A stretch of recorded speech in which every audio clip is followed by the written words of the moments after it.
Hi, I'm Pernilla Rudlin, Managing Director of Rudlin Consulting Limited and European, Middle East and Africa representative of Japan Intercultural Consulting. Welcome to Japanese Business Mysteries Explained in 5 minutes. First one we're going to look at is understanding Japanese hierarchies and how compensation works. They used to say there were 3 treasures of the post-war Japanese employment system. They came about under conditions of labour shortage when Japan was trying to reconstruct itself after the Second World War. In order to be able to recruit people, at times when they couldn't actually afford to pay them very much, Japanese companies offered people lifetime employment and seniority-based promotion. So in other words, the longer you stay with us, the more money you'll get paid. Japanese employees did, of course, have a lot of negotiating power, so they set up company-based unions rather than industry-based unions. Still, to this day, most graduates join their Japanese company around April the 1st of the year in which they graduated and stay through to retirement, which was 60 but is now increasing. These people were known and still are known as seishain, which literally means proper staff, or we'd probably call them permanent employees. In the 1980s, they tended to join the ippanshoku or jimushoku, a generalist administrative track, usually for females, or they joined the sogoshoku, which was a generalist management track, usually meant for males.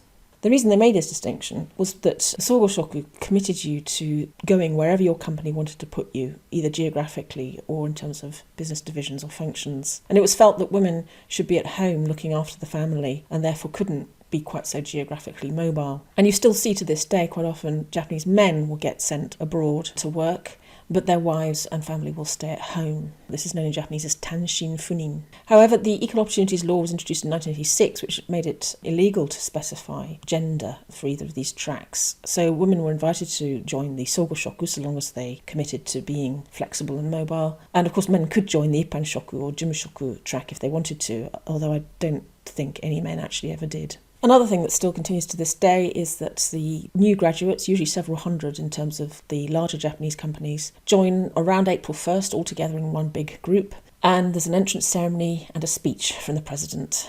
And this group know each other as their doki, or peer group. It's a bit like American high school. They have a kind of year number invisibly attached to the back of their shoulders.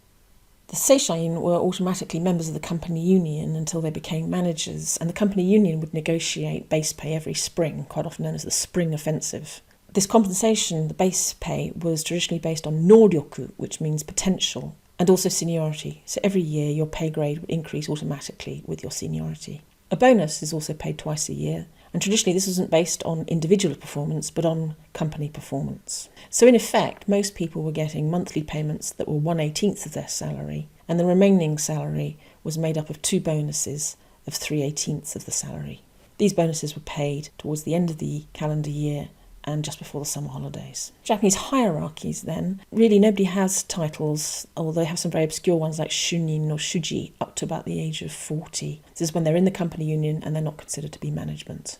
The first management positions are known as kacho. There's also something called a shitsucho, which means the head of an office. Depending on the company, this can be more senior than being the head of a team. But anyway, I've put it down at the bottom there as shitsucho. Most people should be trying to become kacho by the time they're 40. And when you become kacho, you leave the company union. The next big grade is bucho, which is usually translated as general manager or senior director or something similar, meaning that you're heading up a division, and you're aiming to get there by the time you're 50. When Japanese companies were constantly expanding, this was of course possible for many people because the pyramid was ever widening, and if you got promoted, it was likely there was a position for you to take up. But now this pyramid has started to shrink, so more and more people are being forced out before the age of 50, either to sort of retire early or they get sidelined out of line management. And this group are quite often known as the window-gazing tribe because they get given desks near a window with a nice view but nothing to do all day.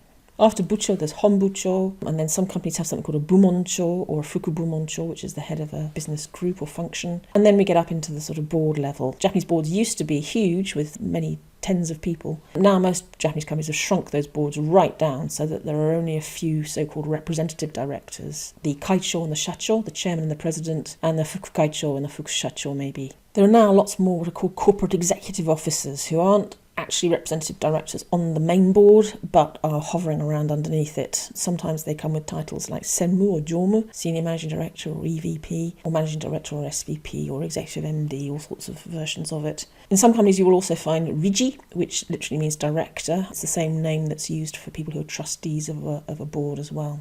So this system has been changing. Most Japanese companies now have a two-track system, seniority-based grades as before, but quite often these only apply to junior grades. And then going with that is a role and competency-based compensation, where your bonus is affected by individual performance rather than just the company performance. Because there's now another labour shortage going on with a rapidly ageing population and a declining population, some companies have therefore started year-round graduate recruitment and also being much more open-minded to hiring in mid-career from other companies. Here's some links to have a look at if you want to know more on the mysteries of Japanese business.